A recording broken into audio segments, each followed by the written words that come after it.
sering terjadi KDRI KDRT ya? KDRI KDRT, kekerasan di dalam rumah tangga. Sering terjadi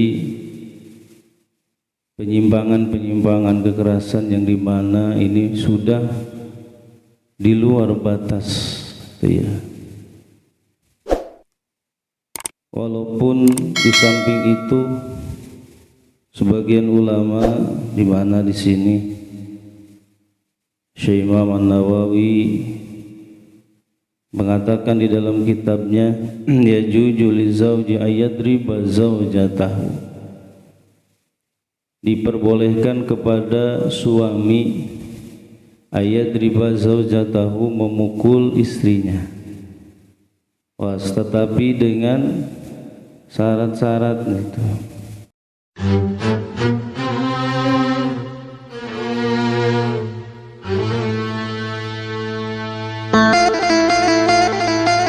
Bismillahirrahmanirrahim.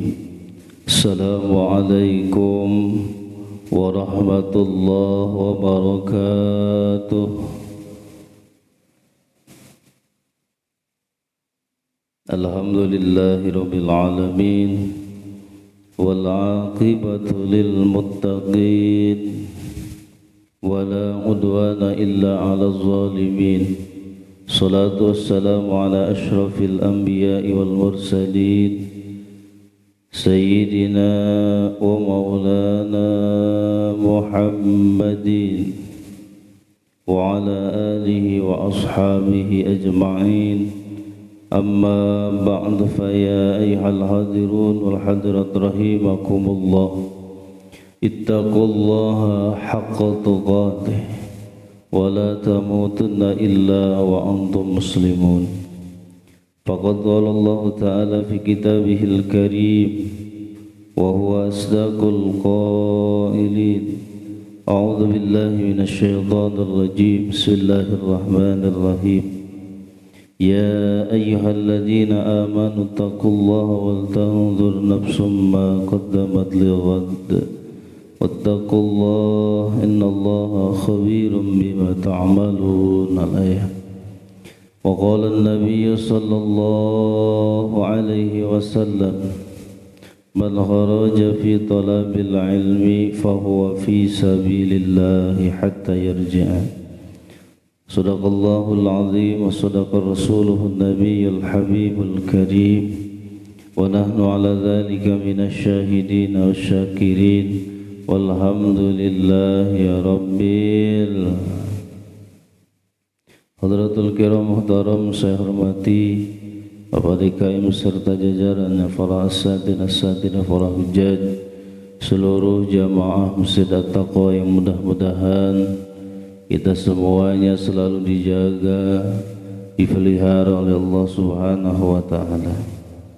Tama-tama adalah kita panjatkan disyukur hadirat Allah Subhanahu wa ta'ala karena berkat kudrah iradah serta limpahan karunia-Nya, kita pada kesempatan pagi hari ini masih dipercaya oleh Allah Subhanahu wa ta'ala, masih diberikan umur dalam keadaan sehat walafiat, sehingga kita masih bisa menjalankan kewajiban-kewajiban kita, diantaranya sholat subuh secara berjamaah, juga dilanjutkan dengan ta'lim. Mudah-mudahan sholat kita, ibadah-ibadah kita diterima Allah Subhanahu wa ta'ala. Salawat serta salam semoga tercurah limpah pada faduka alam habibana karim wa nabiyana karim Muhammad sallallahu alaihi wasallam. Tak lupa para keluarganya, para sahabatnya, para tabi'in, para atba'ut tabi'in, mudah-mudahan sampai kepada kita selaku umatnya. Kita lanjutkan kembali kajian kita di dalam kitab Uqudul Ijan. Sebagaimana kemarin kita telah membicarakan tentang masalah yang sering terjadi di rumah tangga kita. Sering terjadi KDRI apa? KDRT ya? KDRI. KDRT, kekerasan di dalam rumah tangga. Sering terjadi penyimpangan kekerasan yang dimana ini sudah di luar batas, ya. Walaupun di samping itu sebagian ulama di mana di sini Syekh Imam An-Nawawi mengatakan di dalam kitabnya yajuju li zauji ayadriba zaujatahu, diperbolehkan kepada suami ayadriba zaujatahu, memukul istrinya. Tetapi dengan syarat-syarat itu. Apa saja syarat-syaratnya yang memperbolehkan seorang suami memukul istrinya gitu. Jangan kebalikan, suami yang terus dipukulin istri. Ada. Kira-kira kalau rumah tangga kita yang pernah mukul istri apa istri kita yang pernah mukul kita?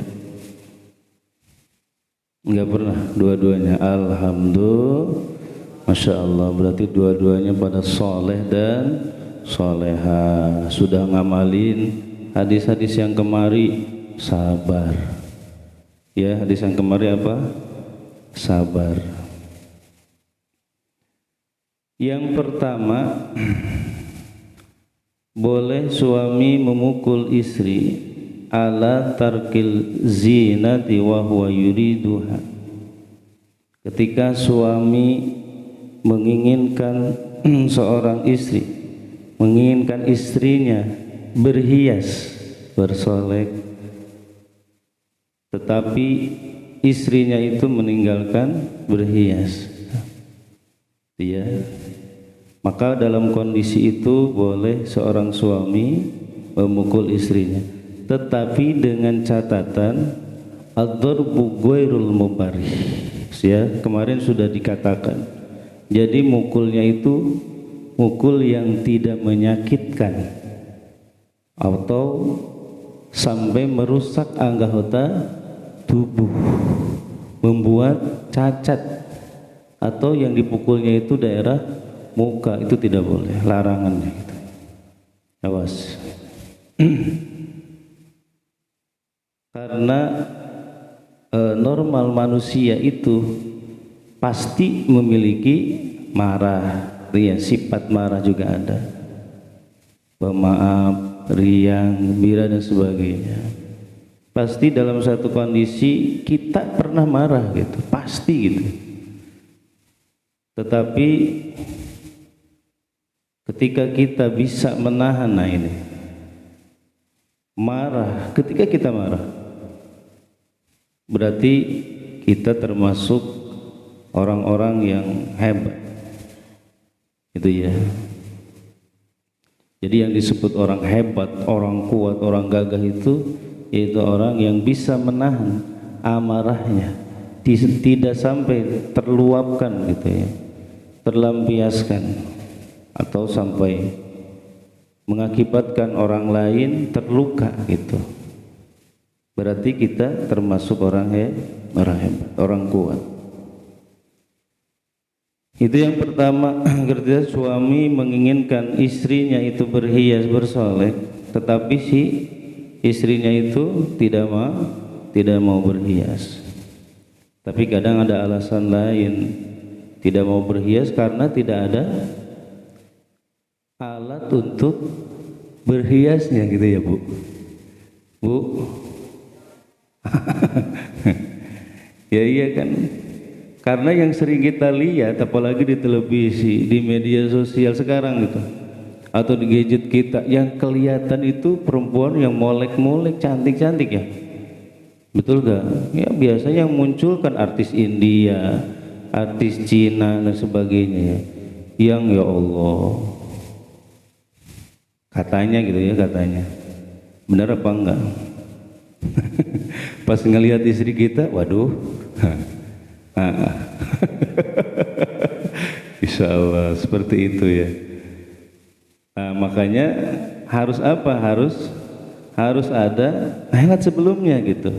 Alat sebelumnya.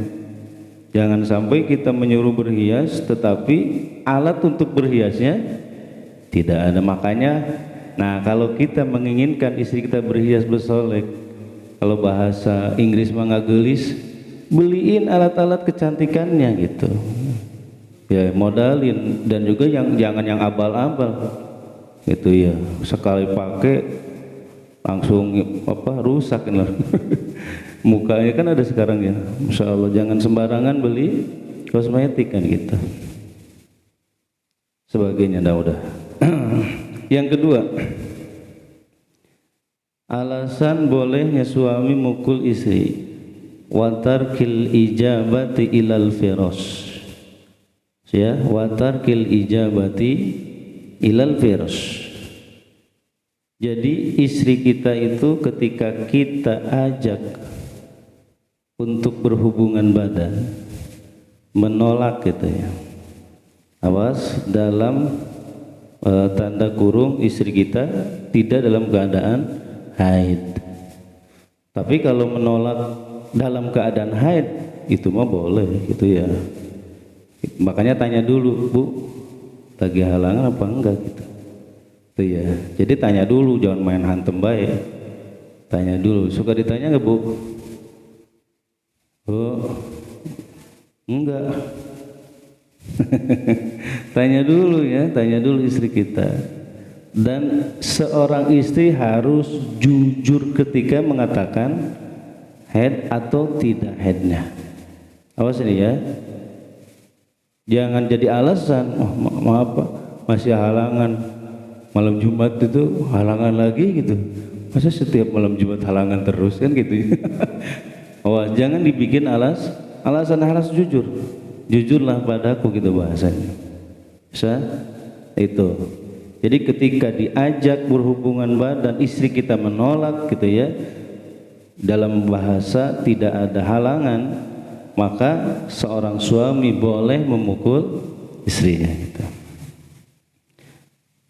Kemudian wa ayyadribaha alal huruj minal manzili bi ghairi idnihi itu. Yang ketiga, suami boleh memukul istri itu karena alasan apa? Huruj minal manzil bi ghairi, keluar dari rumah tanpa izin suami. Awas ya. Karena banyak nih suami keluar, istri juga ikut-ikutan keluar. Gitu ya. Nah, tanpa izin daripada suami. Makanya itu harus ada izin terlebih dahulu. Masya Allah. Ini berat ya.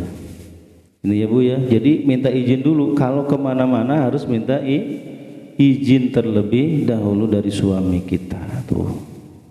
Masya Allah. Ini yang sering terjadi. Ya. Jadi suaminya berangkat kerja, istrinya juga kelayapan. Itu ya, Masya Allah. Auzubillah, subhanallah. Makanya di sini boleh ya seorang suami mukul. Dan itu sebenarnya untuk tamrinan ya, untuk ngasih pelajaran supaya istri kita takut gitu ya. Supaya istri kita takut. Tapi sebaliknya ya sekarang mau yang takut itu ngaku sendiri ya. Suami kadang sekarang ya, Masya Allah, yang takut sama istri. Selanjutnya wa ala darbihal walada alladhi la yaqilu inda bukaihi, insyaallah. Dan juga alasan yang selanjutnya boleh seorang suami mukul istri. Kenapa istrinya memukul anak yang belum berakal, masih kecil dipukul? Inda bukaihi, ketika anak itu nangis. Itu ya seringnya kita dengar ya di berita-berita, sering akibat nangis rewel ya dibanjur air panas anaknya gitu kan. Ada ya yang seperti itu. Insya Allah digoreng pakai minyak panas itu. Astagfirullah, dianiaya gitu. Kenapa? Karena anaknya nangis gitu, rewel. Itu ala darbihal waladu alla dilayakilu. Masya Allah. Boleh seorang suami memukul istrinya kalau alasannya itu. Dan memang ya anak itu seperti itu sih, insya Allah. Dan juga anak cerminan daripada kita sebenarnya. Anak itu sebenarnya cerminan daripada kita pada masa dulu. Itu ya. Supaya kita tahu bahwa ternyata ngurus seorang anak itu begitu beratnya. Dan kita sadar sesadar-sadarnya ternyata orang tua kita dulu juga Masya Allah berat tuh ya, ngedidik ngurus kita itu Masya Allah. Kan ada istilah gitu ya, jadi kalau buah itu jatuh tidak jauh dari pohonnya kan gitu. Ya iya, anak mah ya gimana kita kan, pantesan itu percis banget gitu kayak si Anu waktu kecilnya kan gitu ya. So ketika kita pulang ke kampung kita, kadang ada orang yang seperti itu, pantesan ini mirip banget gitu. Ketika si Anu itu waktu kecilnya tuh seperti itu. Makanya ketika anak kita rewel nangis, kalau bisa jangan ada kekerasan gitu. Insyaallah. Nah itu untuk mengingatkan kita, itu untuk mengingatkan kita bahwa ternyata orang tua kita dulu ngurus kita juga seperti itu, Masya Allah. Jadinya apa? Timbul rasa sayang kita kepada kedua orang tua kita, Masya Allah. Awalan satmi ajnabi. Alasan yang selanjutnya boleh seorang suami mukul istri itu ala syatmi ajnabi. Kenapa? Karena istri kita berkata-kata yang jelek, awas, atau memarahin orang gitu ya, memaki-maki orang, ngata-ngatain orang, satmi ajnabi itu boleh ya. Memberi pelajaran kepada istri jangan seperti itu gitu. Bahkan dalam satu hadis ya, baginda Rasulullah SAW pernah ketika suatu hari gitu bersama Siti Aisyah gitu. Bersama Siti Aisyah berjalan. Ketika berjalan bertemu dengan orang yang potongannya ya bahasanya apa ya kurang ini gitu. Ketika itu apa Siti Aisyah ngata-ngatain atas satu kata-kata yang jelek gitu terhadap orang tersebut. Kan kata Rasul, suruh apa? Disuruh memuntahkan. Ternyata setelah itu muntah. Itu ya daging yang segar. Ya Allah, makanya dilarang gitu ya kita mengata-ngatain orang itu. Nah, di sini bolehnya mukulnya tapi dengan pukulan yang mendidik gitu, supaya jangan dibiasakan gitu kita ngata-ngatain orang. Kan kadang gitu ya, ketika ngelihat orang yang seperti ini bentuknya seperti, kadang terucap gitu ya, ini mah samanya sama suaminya gitu, malah suaminya duluan yang ngata-ngatain. Ya Allah, itu ya nggak boleh gitu, malah ngasih contoh gitu, ngasih contoh yang tidak baik. Kemudian wa'ala tamziki siyabi zawaj. Alasan yang selanjutnya karena istri kita itu apa?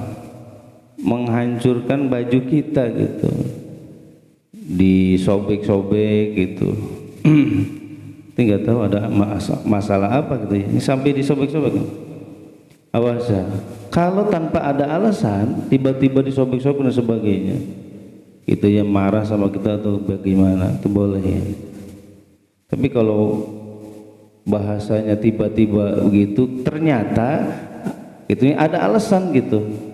Oh, di bajunya itu ada bekas lipstik kan gitu bahasanya.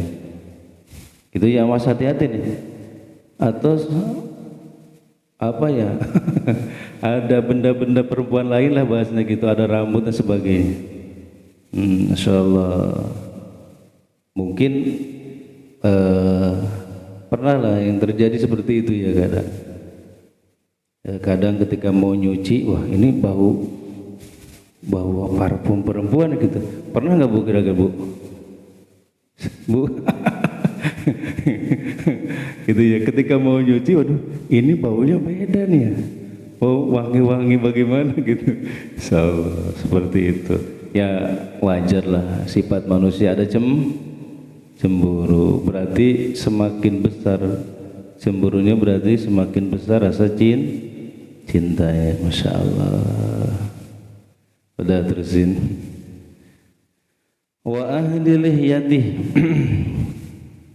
wa ahli lihyati, atau alasan yang selanjutnya yaitu suka menjambak apa? Jenggot. Ya, jenggot suaminya dijambak. Masya Allah. Ya kalau ada jenggotnya gitu ya. Kita mah nggak ada jenggot. Paling rambutnya. Masya Allah itu. Selanjutnya wa qauluha lahu ya himar ya balid, atau istri kita suka ngata-ngatain suaminya.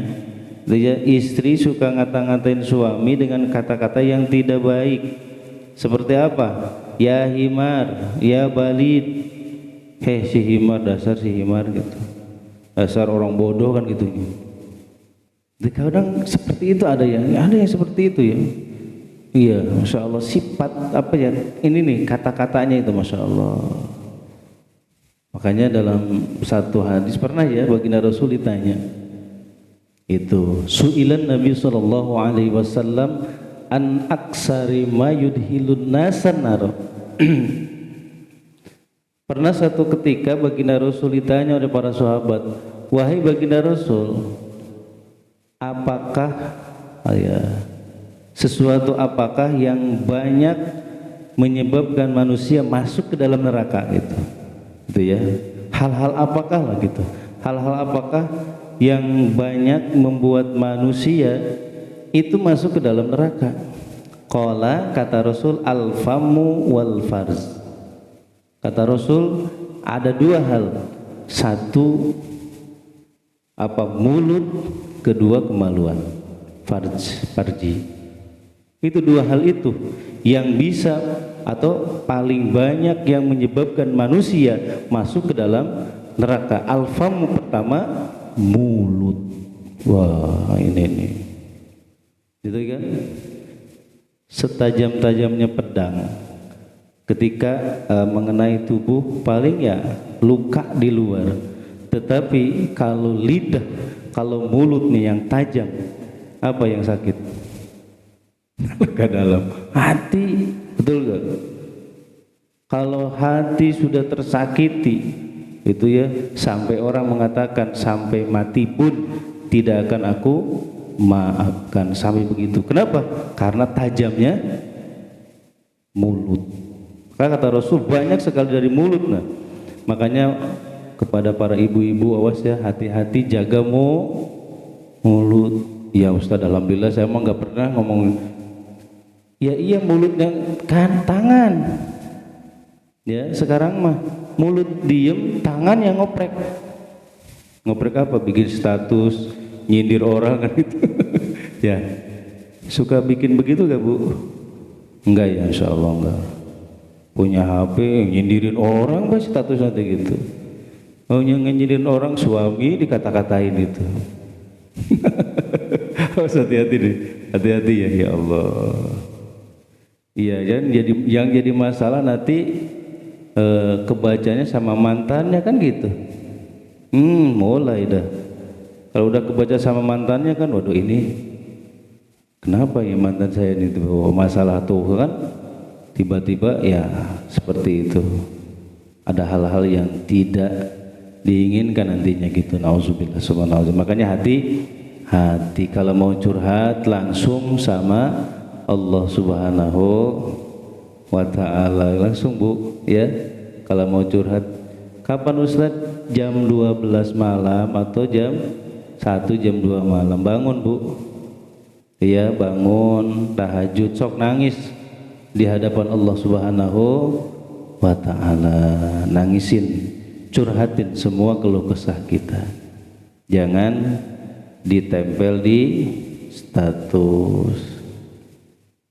Ada ya, jaga mulut dan juga farj ini. Itu ngata-ngatain yang tidak enak, masya Allah. Sampai suaminya dikata-katain seperti itu. Kebangetan ya. Ada selanjutnya, wa in satamaha qabla dalik. Wa in satamaha qabla dalik. Walaupun gitu ya, walaupun sebelumnya suaminya itu duluan yang apa? Yang ngemarahin istri. Gitu ya, walaupun suaminya dulu gitu yang apa? Yang memarahin istrinya gitu. Wa ala kasfi wajiha, selanjutnya suami boleh memukul istrinya, alasan yang selanjutnya ala kasfi wajiha li ghairil mahram, membuka wajahnya. Wah, membuka wajah, maksud wajah di sini sebenarnya aurat ya. Ini majaz ini. Gitu ya, ini majaz. Yang disebut wajah di sini adalah aurat.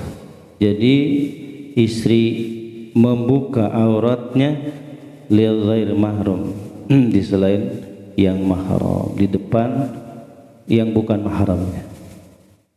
Jadi ya, insyaallah sekarang kan banyak yang istri-istri yang hilang rasa malunya ya, betul gak? Insyaallah perempuan-perempuan insyaallah ya, yang pusing kita kan?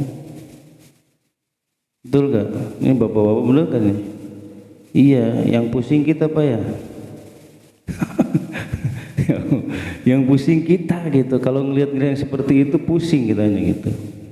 Auzubillah summa auzubillah. Sekarang banyak sekali yang perempuan yang membuka auratnya di depan orang yang bukan mahramnya. Masyaallah, hati-hati ya.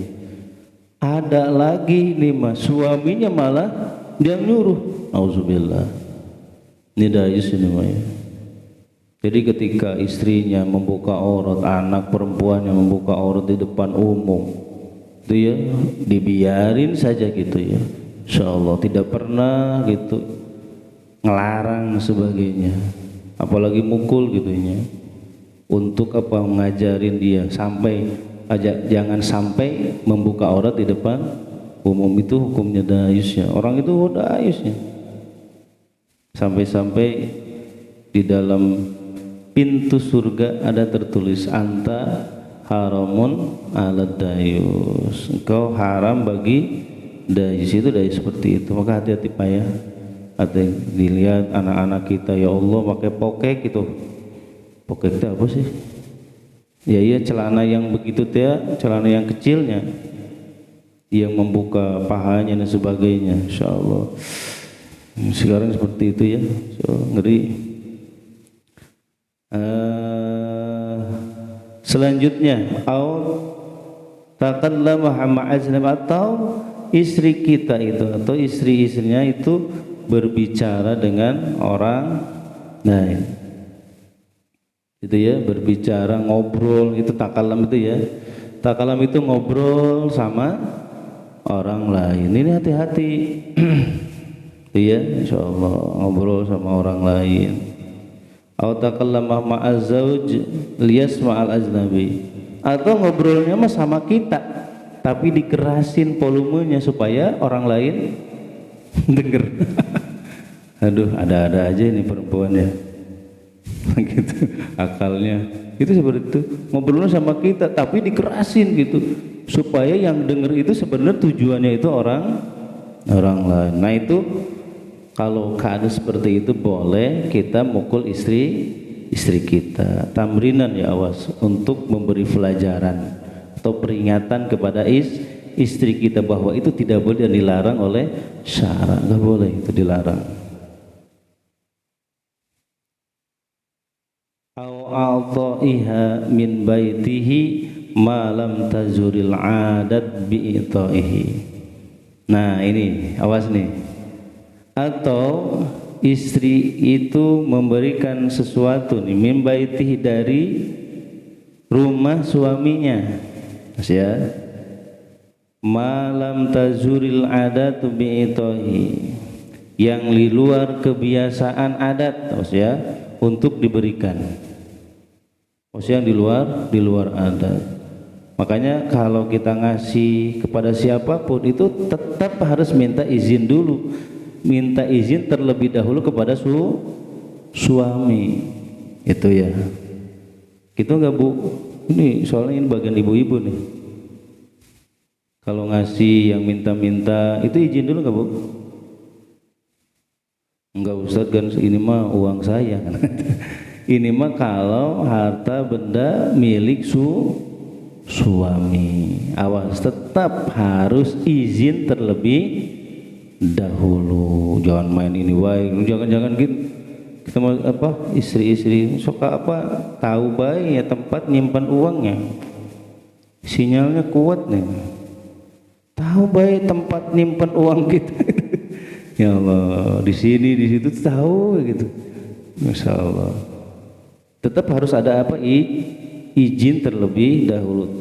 Tetapi ada keterangan dari kitab yang lain, boleh kita ngambilnya uang suami kita walaupun tanpa izin suami. Kalau suaminya medit, meditnya apa? Koret. Ada nggak nih suami-suami yang pelit nih? Nggak ada. Alhamdulillah nggak ada, baik-baik semua insya Allah. Amin ya Allah. Gitu. Kan ada yang pelit banget ya Allah gitu. Boro-boro ngasih buat ke salon gitu ya. Buat apa lagi, buat bersolek dan sebagainya gitu, berhias. Ini mah buat makan sehari-hari saja, itu suka di korteng kan. Masya Allah, pelit banget ya suami. Ya Allah, diatur jangan beli yang anu ya Allah. Kan kadang ada yang seperti itu ya, di apa sebutnya itu ya, di jadwal gitu. Makan hari ini jadwalnya anu sampai itu ya, biayanya kayak di perusahaan gitu, harus jelas gitu. Allahu Akbar, kebangetan ting itu seperti itu mah ya. Nah itu awas ya, jadi nggak boleh nih kita ngasih sesuatu di rumah suami, awas, yang apa di luar kebiasaan adat itu, awas ya. Wala imtinaiha minal wasl.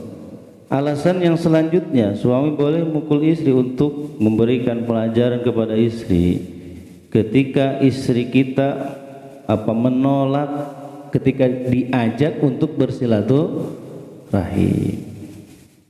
Yuk kita ke saudara kan gitunya, untuk silaturahim, mumpung saudara kita dekat gitu ya.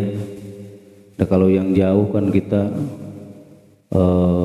waktunya gitu, mumpung saudara kita ada yang dekat, yuk kita bersilaturahim seperti itu. Nah Joko nggak mau kan itu, bos, ngapain, capek ini sebagainya, alasan. Nah itu boleh ya, seperti itu. Karena ini menyambungkan tali silaturahim ini penting sekali gitu ya. Penting sekali, jangan sampai istri kita menjadi orang-orang yang memutus tali silaturahim itu ya. Karena itu juga menjadi pelajaran buat siapa? Anak-anak kita juga. Jangan sampai anak-anak kita nggak kenal sama pamannya, keluarganya dan sebagainya. Itu ya, Masya Allah. Wa fi darbiha ala tarkis salat kaulani. Bagaimana tentang masalah kalau istri kita suka meninggalkan sholat, apakah boleh dipukul gitu? Kaulani ini ada dua pendapat. As-sahhuhuma, pendapat yang paling sahih adalah darbuha ala dzalika. Boleh kita memukul istri kita kalau istri kita sering ninggalin sholat dalam tab'al bil amr, ketika sebelumnya kita perintah terlebih dahulu, perintah dulu gitu ya, sholat mah sudah waktunya ini. Kalau perempuan ketika awal waktu sholat gitu, karena kalau perempuan mah suka datang apa, nah itu suka ada halangan kalau perempuan gitu. Makanya nggak boleh ditunda-tunda, harus cepat ini mah nanti dulu Pak, nanti dulu, wah sampai lewat itu waktunya itu boleh pukul itu ya insyaallah. Tapi sekali lagi memukulnya ghairul mubarik, memukul hanya untuk mendidik, untuk memperingati, jangan sampai diulang kembali gitu ya. Seperti itu alasan-alasan yang diperbolehkan bagi seorang suami memukul istri. Awasnya nggak boleh kita buat-buat, awasnya ngebuat-buat jalan supaya kita mukul istri, nggak boleh gitu, bikin jalan-jalan gitu ya, kita yang tidak baik. Auzubillah gitu mah ya. Mudah-mudahan ada manfaatnya, nambah iman takwa kita kepada Allah Subhanahu wa taala, dan juga mudah-mudahan Allah selalu memberikan keberkahan kita semuanya, berkah seumur kita, berkah kasab dan usaha kita, berkah keluarga kita, mudah-mudahan jadikan keluarga yang sakinah mawaddah rahmah, anak-anak kita mudah-mudahan jadikan anak-anak yang soleh dan soleha, hajat-hajat kita, maksud-maksud kita, niat-niat kita yang baik mudah-mudahan cepat dikabul ijabah Allah Subhanahu wa taala. Bersangkutan di antara kita kul adami, kesulitan-kesulitan yang kita hadapi, mudah-mudahan Allah memberikan kesabaran, ketabahan, juga memberikan solusi jalan yang terbaik untuk kita semuanya. Terakhir, apabila ajal kita telah datang, mudah-mudahan ya Allah kami semuanya meninggal dunia dalam keadaan husnul khatimah. Amin ya Allah ya rabbal alamin. Syirul Fatihah. A'udzu billahi minasyaitonir rajim. Bismillahirrahmanirrahim. Alhamdulillahirabbil alamin. Arrahmanir rahim. Maliki yaumiddin. Iyyaka na'budu wa iyyaka nasta'in. Ihdinas siratal mustaqim. Siratal ladzina an'amta 'alaihim ghairil maghdubi 'alaihim waladdallin. Raditu billahi rabban bil islami dinan bi Muhammadin nabiyya. Raditu billahi rabban bil islami dinan bi Muhammadin nabiyya. Raditu billahi rabban bil islami dinan bi Muhammadin nabiyya. Asyhadu an la ilaha illallah wa asyhadu anna Muhammadar Rasulullah. Marilah kita tutup pengajian kita dengan doa kifarat majlis. Subhanakallahumma wa bihamdika asyhadu an la ilaha illa anta astaghfiruka wa atubu ilaik. Terima kasih atas segala perhatian. Mohon maaf segala kekurangan. Usikum wa nafsi bitaqwallah. Wallahu muwaffiq ila aqwamit thoriq. Assalamualaikum warahmatullahi wabarakatuh. Sallallahu ala Muhammad sallallahu alaihi wasallam. Sallallahu ala Muhammad ya Rabbi salli wa sallim. Allahumma salli wa sallim wa barik alaihi wa